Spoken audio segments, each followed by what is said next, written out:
Bienvenue à cette nouvelle exploration. On connaît souvent C.S. Lewis pour ses chroniques de Narnia, hein, mais aujourd'hui on plonge dans une facette bien différente de son œuvre. Oui, on va s'intéresser à sa pensée philosophique, qui est vraiment percutante. Tout à fait. On va parler de son essai L'abolition de l'homme. Alors c'est un texte assez court, mais oulala, quelle densité. Effectivement. Et on va s'appuyer sur les arguments clés de ce livre, justement, pour examiner la critique que Lewis fait de certaines tendances de l'éducation moderne. D'accord. Il défend l'idée d'une valeur morale objective, tu vois, et il nous alerte sur un danger, un risque qu'il appelle l'abolition de l'homme. L'abolition de l'homme. Rien que ça. Notre mission aujourd'hui, c'est donc de décortiquer un peu cette pensée. On va regarder comment Louis s'attaque à des manuels scolaires. Oui, c'est assez précis. Franchement, c'est une réflexion qui pourrait bien bousculer certaines de nos idées reçues. Oui, je pense aussi.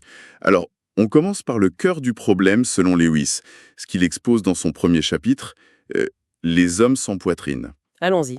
En gros, il affirmait que l'éducation de son temps, et peut-être encore d'une autre, qui sait, risque de produire des individus, comment dire, atrophiés émotionnellement, incapables de ressentir ce qui est juste ou bon. Des hommes sans poitrine, donc. C'est une conclusion assez radicale quand même. Comment il en arrive là? Il part d'un exemple très concret. Il prend un manuel scolaire, enfin il lui donne un nom fictif, le livre vert, avec des auteurs fictifs, Gaius et Titus, Pour protéger les vrais auteurs, j'imagine. probablement oui. Et il analyse une anecdote dedans, celle de Coleridge, devant une cascade. Il y a deux touristes, l'un dit sublime et l'autre dit joli. Classique. Voilà. Et Gaius et Titus, en analysant ça, ils expliquent aux élèves que dire c'est sublime, ça ne décrit pas vraiment la cascade. Ça décrit seulement les sentiments de la personne qui parle. Ah oui, genre... Genre, ça voudrait dire j'ai des sentiments que j'associe au mot sublime. Point. Et Louis, qu'est-ce qu'il en dit? Il est d'accord? Ah, pas du tout. Il réagit tout de suite. Il dit mais attendez, il y a une erreur logique là, c'est presque comique. Si la cascade est sublime, le sentiment qu'elle inspire, lui, n'est pas sublime. Ah non, c'est vrai. Ce serait plutôt un sentiment d'humilité, de respect, de petitesse face à la grandeur, quoi. Dire j'ai des sentiments sublimes, ce serait juste absurde. Il faudrait dire j'ai des sentiments humbles, ou quelque chose comme ça. D'accord, je vois la nuance logique. Mais est-ce que c'est juste ça qu'il critique? Non, non. Ça, c'est juste le début. Au-delà de cette confusion, Lewis pointe l'effet pervers de cette approche sur l'élève. C'est-à-dire? L'élève apprend implicitement, sans même s'en rendre compte, deux choses. Premièrement, tout jugement de valeur, c'est bien, c'est beau, c'est juste, ce n'est que la description de son propre état émotionnel. C'est purement subjectif. D'accord. Et deuxièmement? Et deuxièmement, et là c'est crucial, ces sentiments subjectifs, au fond, ils sont sans grande importance. Ce ne sont que des sentiments. Ah oui. Et si tous les jugements de valeur ne sont que des sentiments sans importance, l'éthique, la beauté, le sacré, tout ça risque de ne plus être vu comme appartenant au monde réel, objectif. Ça devient juste du ressenti personnel. Ça relativise tout, en fait. Exactement. Louis appelle ça le debunking, la démystification systématique. Il prend un autre exemple du livre vert, une publicité pour une croisière qui promet de marcher sur les traces de Drake. Le navigateur, oui. Voilà. Et Gaius et Titus expliquent doctement. Attention, ne vous laissez pas avoir par l'émotion. Il n'y aura pas de vraie aventure, les trésors sont juste métaphoriques, blablabla. Ok. Il casse un peu le rêve, quoi. C'est ça. Et là encore, la critique de Louis est fine. Il ne dit pas qu'il faut absolument aimer cette pub. Il dit que Gaius et Titus, au lieu d'apprendre à l'élève à faire la différence entre une bonne expression d'une émotion légitime, Comme l'émotion qu'on peut ressentir face à un lieu chargé d'histoire, par exemple. exactement, comme chez de grands auteurs, au lieu de ça, ils attaquent l'émotion elle-même. Le lien sentimental avec l'histoire, avec le lieu, hop, tourné en ridicule. Et le résultat, c'est quoi, selon lui? Le résultat, dit Louise, c'est qu'on ne forme pas des esprits critiques, mais des blasés, des insensibles. Il utilise cette image terrible du singe en pantalon. Ah oui, le singe en pantalon. On apprend à l'élève à ricaner de toute émotion un peu généreuse, un peu élevée, et ça le met au même niveau que le rustre qui ne ressent rien, au lieu de l'élever au-dessus de la sentimentalité de pacotille, genre celle de la pub. C'est dur comme constant. Oui, et il cite un autre auteur fictif, Orbilius, qui fait pareil en critiquant l'idée que les animaux sont des serviteurs volontaires de l'homme. Il réduit toute une tradition littéraire et culturelle à une simple erreur factuelle. Ah ben non, les chevaux s'en fichent de nos projets coloniaux. C'est ignorer toute la richesse du symbole, quoi. Mais pourquoi? Pourquoi cette approche éducative? Louise donne des pistes? Il suggère deux choses. Peut-être la facilité. C'est plus simple de démystifier une émotion que d'enseigner la nuance, le discernement littéraire ou moral. D'accord. C'est plus facile de démolir que de construire. Un peu ça, oui. Ou alors, peut-être une erreur de diagnostic. Il pense lutter contre la propagande émotionnelle, mais en faisant ça, il vaccine les élèves contre toute émotion profonde. Alors que Louise pense que le besoin est inverse. Il dit quoi exactement? Il a cette phrase très forte. La tâche de l'éducateur moderne n'est pas d'abattre des jungles, mais d'irriguer des déserts. Irriguer des déserts? Oui. En gros, le problème, ce n'est pas qu'on soit trop émotif, c'est plutôt qu'on a le cœur sec. Et pour lui, la meilleure défense contre les faux sentiments, les sentiments manipulés, Hmm. c'est ça, une valeur ancrée dans la réalité. Et il montre que cette idée, on la retrouve partout. Chez Platon avec le bien, Aristote avec la vertu, saint Augustin, mais aussi dans l'hindouisme, le Rita, l'ordre cosmique et moral, dans la pensée chinoise le Tao, la voie, dans la tradition juive la loi considérée comme vraie. Le Tao, ce serait donc ce fond commun. Oui, ce qui nous permet de dire que certaines réactions émotionnelles sont justes, appropriées, conformes à l'objet, dit-il. Donc, quand on dit qu'un acte est courageux ou qu'un paysage est sublime, on ne fait pas que parler de nous, de nos petites émotions. Non. Selon cette perspective, on reconnaît une qualité qui est là, réellement, et qui appelle une réponse adéquate de notre part. Nos sentiments peuvent alors être jugés raisonnables ou déraisonnables, en accord ou pas avec cette réalité morale objective, le Tao. D'accord. Le cœur doit suivre la tête, mais une tête informée par le Tao. C'est un peu ça. Or, l'éducation façon Gaius et Titus, elle se place délibérément en dehors de ce Tao. Puisque tout est subjectif. Voilà, puisque toute valeur est réduite à une émotion subjective, l'émotion elle-même devient irrationnelle. Ni vraie ni fausse, juste là. Et l'éducateur est coincé. Coincé comment, justement? Soit il essaye d'éliminer tous les sentiments, ce qui est impossible et déshumanisant, soit il essaye d'en encourager certains, mais pour des raisons externes, utilitaires, sociales. Et là, on n'est plus dans l'éducation au sens noble, on est dans le conditionnement, la propagande. Il donne un exemple, non? Celui du père romain. Oui, l'exemple est frappant. Le père romain qui dit à son fils « Dulce et decorme es pro patria mori ». Il est doux et honorable de mourir pour la patrie. Phrase célèbre. Si on est dans le Tao, on comprend virté. C'est la transmission d'une valeur partagée, crue comme vraie et objective. L'honneur, le sacrifice. Mais si on est hors du Tao, qu'est-ce qu'on fait de cette phrase? Soit on la démystifie à la Gaius et Titus, mourir c'est pas doux au sens physique, c'est juste une métaphore un peu nulle, soit, et c'est peut-être pire, soit on l'inculque froidement, cyniquement, parce que c'est utile que les jeunes hommes croient ça pour aller se faire tuer et protéger la société, mais on n'y croit pas soi-même. C'est de la pure manipulation. Et c'est ce processus qui crée les hommes sans poitrine? Exactement.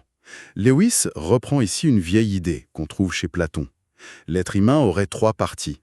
La tête, l'intellect, le ventre, les appétits, les instincts, et entre les deux, la poitrine, le thumos en grec. La poitrine qui représente quoi? Le siège des sentiments éduqués, des émotions stables et justes, le sens de l'honneur, l'indignation face à l'injustice, la loyauté, la magnanimité. C'est le médiateur entre la raison et les pulsions. Et donc, l'éducation qui refuse d'éduquer ses sentiments. Qui les atrophie en les réduisant à de la subjectivité sans importance, elle produit des êtres humains incomplets, déficients, ni pure raison, ni pur animal, manquant de ce centre vital, la poitrine. C'est assez sombre comme tableau. Oui, et l'ironie tragique, souligne Lewis, c'est que notre société réclame ensuite à corps et à cri des qualités qui dépendent justement de cette poitrine. L'engagement, le courage, le dévouement, la créativité. Alors qu'on a sapé l'organe qui les rend possibles. C'est ça. Sa formule est terrible, elle est restée célèbre. Nous rions de l'honneur et nous sommes choqués de trouver des traîtres parmi nous. Nous castrons et nous ordonnons aux hongres d'être féconds. Ouf. C'est une critique vraiment décapante de l'éducation. Mais alors, s'il rejette cette approche qui nie la valeur objective, où est-ce qu'il pense qu'on peut fonder nos valeurs? Quelles alternatives il examine? Alors ça, c'est l'objet de son deuxième chapitre, le chemin. Et il commence par pointer une contradiction chez ceux qu'il appelle les innovateurs, comme nos Gaius et Titus. Laquelle? En voulant éduquer les jeunes pour créer une société future qu'ils jugent désirable, il montre bien qu'ils croient, eux aussi, à certaines valeurs. Des valeurs qu'ils considèrent comme objectivement bonnes. Par exemple? Du progrès, la sécurité, le bien-être matériel. Des valeurs typiques de leur milieu, sans doute. Donc, leur scepticisme n'est pas total, il est sélectif. Ils déconstruisent les valeurs traditionnelles, l'honneur, le sacré, etc., mais ils acceptent sans discuter les valeurs, disons, plus modernes ou matérialistes. C'est ça. Ils prétendent chercher un fondement réaliste, rationnel aux valeurs, mais en dehors du Tao. Et Louise va regarder si c'est possible. Première tentative, l'utilité sociale. Ok. Et bon, ce qui est utile à la communauté. Ça semble logique, non? Oui, mais Louise pointe un problème. L'utilité sociale demande souvent le sacrifice de certains individus pour le groupe. C'est vrai. Mais sur quelle base on va exiger ce sacrifice si on a déjà démystifié toutes les notions comme le devoir, l'honneur, l'amour du prochain, qui appartiennent justement au Tao? Hmm. L'argument purement utilitaire du genre si personne ne se sacrifie, on va tous y passer, ça ne suffit pas. Pas toujours. Et surtout, ça n'empêche pas la question terrible. Pourquoi moi? Pourquoi moi, je devrais me sacrifier et pas le voisin? Pour répondre à ça, il faut faire appel à un sens du devoir, quelque chose qui dépasse le simple calcul d'intérêt. D'accord. Et il y a un autre problème logique, non? Le passage du fait à la valeur. Exactement. Lewis rappelle ce que Hume avait déjà bien montré, on ne peut pas passer logiquement d'une description de fait, ceci préserve la société, à une prescription morale. Tu dois faire ceci. Sans ajouter une prémisse de valeur. Voilà. Il manque toujours cette prémisse. La préservation de la société est un bien. Et cette prémisse fondamentale, elle ne peut pas être prouvée par les faits eux-mêmes. Elle relève de ce que les anciens appelaient la raison pratique, c'est-à-dire pour Lewis, du Tao. Ok. Donc l'utilitarisme seul ne tient pas, il doit emprunter au Tao. Alors, autre piste. L'instinct. On pourrait pas fonder la morale sur nos instincts naturels, genre l'instinct de conservation de l'espèce. Lewis voit plusieurs problèmes là aussi. D'abord, question simple. Pourquoi devrait-on obéir à nos instincts? Le simple fait qu'on ait un instinct ne nous dit pas s'il est bon ou mauvais de le suivre. Ah oui, dire qu'il faut suivre l'instinct, c'est déjà un jugement de valeur extérieur à l'instinct. Précisément.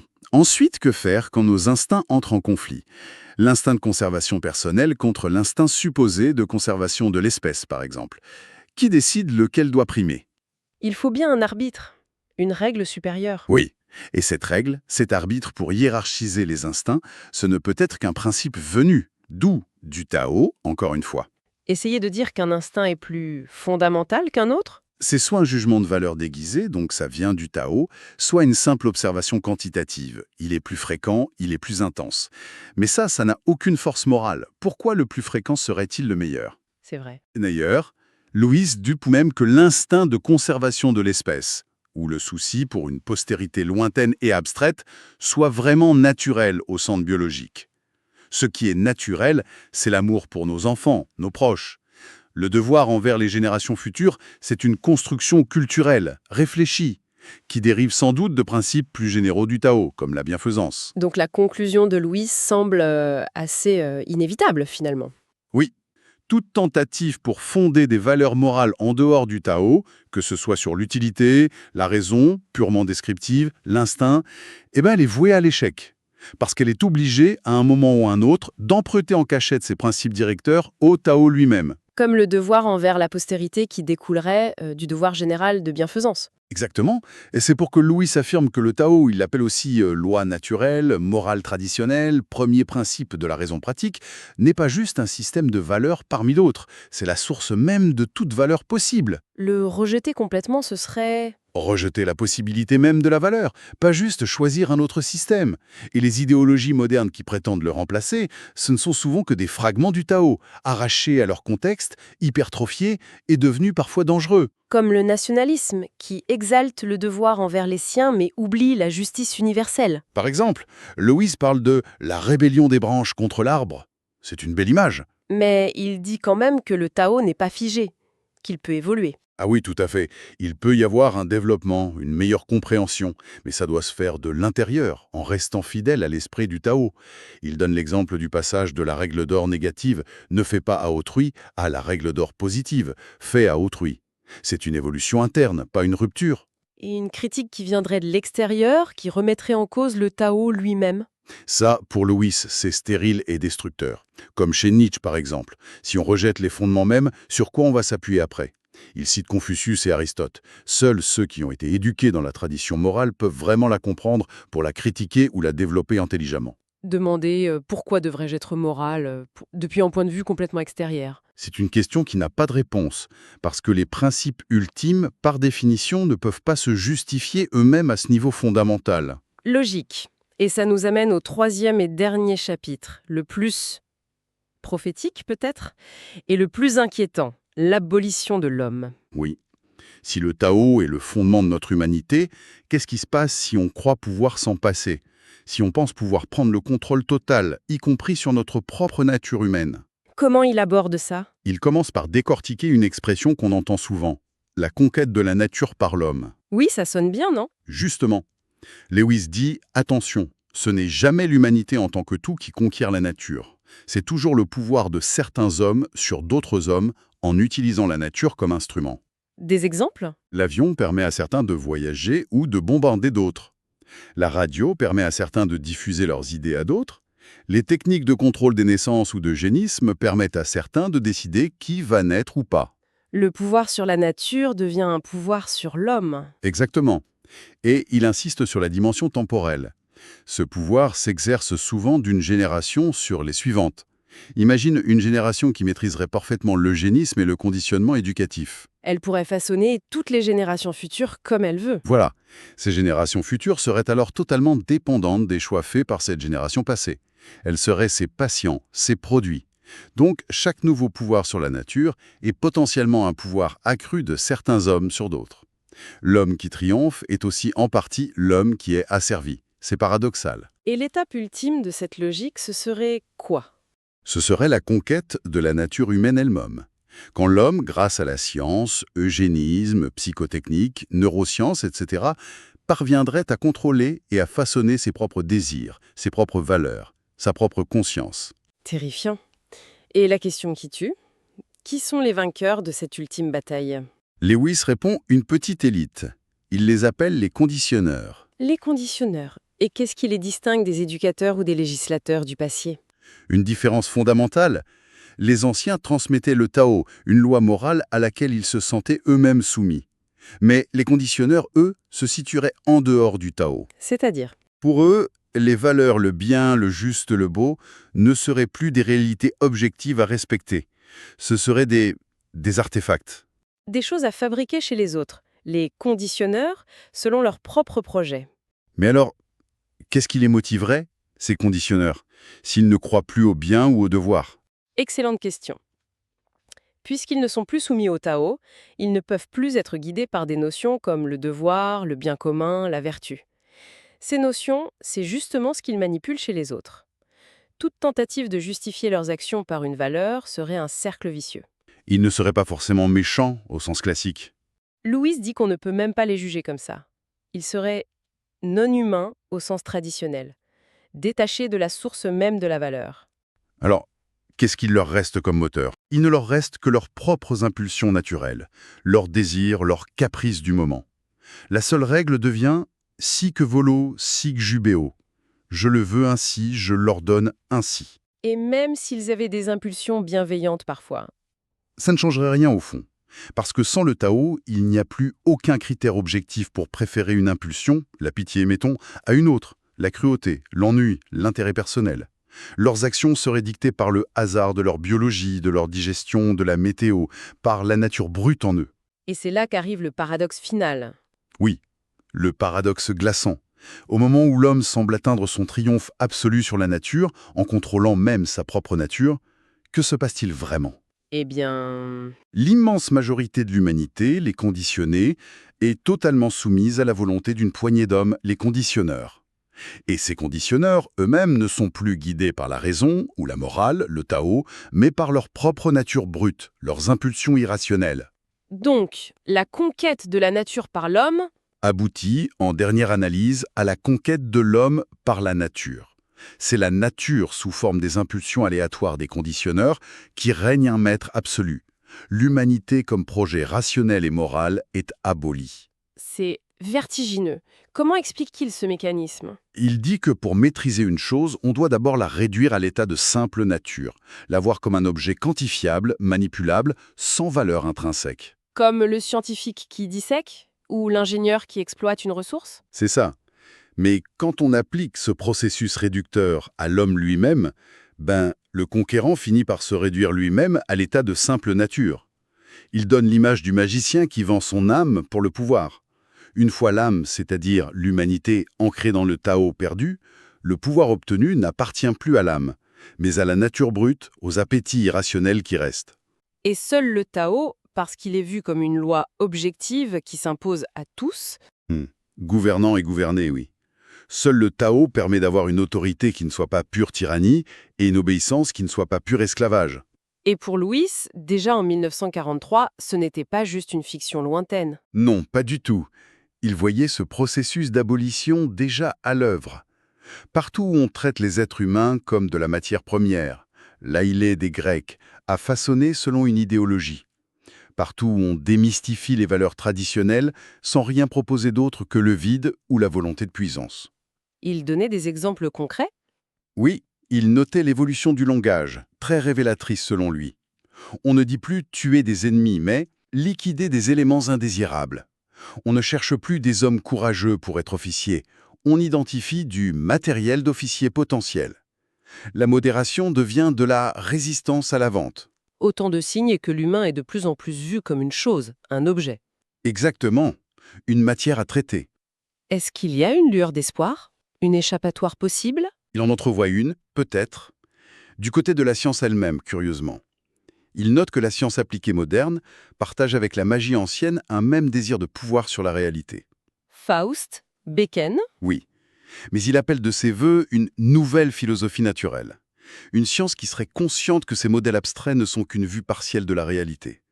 Une science qui se souviendrait du tout, qui maintiendrait une relation de respect, le «je-tu» de Buber, avec le monde et avec l'homme. Une science qui chercherait à comprendre sans forcément expliquer et faire disparaître. C'est ça, explain away en anglais. Une science qui pourrait conquérir la nature sans être elle-même conquise par elle, sans perdre son âme en chemin. Et son avertissement final, il est assez marquant aussi, non? Oui, très. Vouloir voir à travers absolument tout, y compris les principes premiers comme le Tao, c'est autodestructeur. C'est comme regarder à travers une fenêtre parfaitement transparente un jardin qui serait lui-même devenu transparent.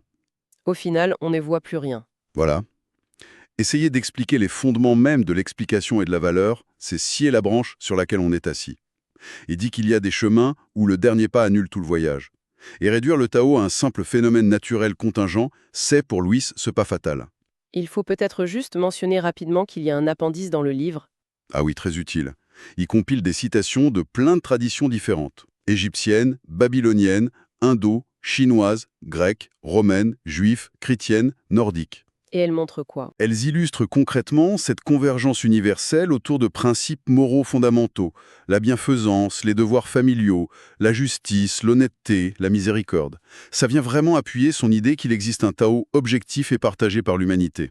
D'accord. Donc, si on devait résumer l'essentiel de cette plongée, Je dirais que Louis nous met en garde contre une vision du monde portée par une certaine éducation, une certaine science qui, en réduisant toute valeur à la subjectivité ou à un produit de la nature, risque de nous déshumaniser, de nous couper du Tao, cette source présumée objective de la morale.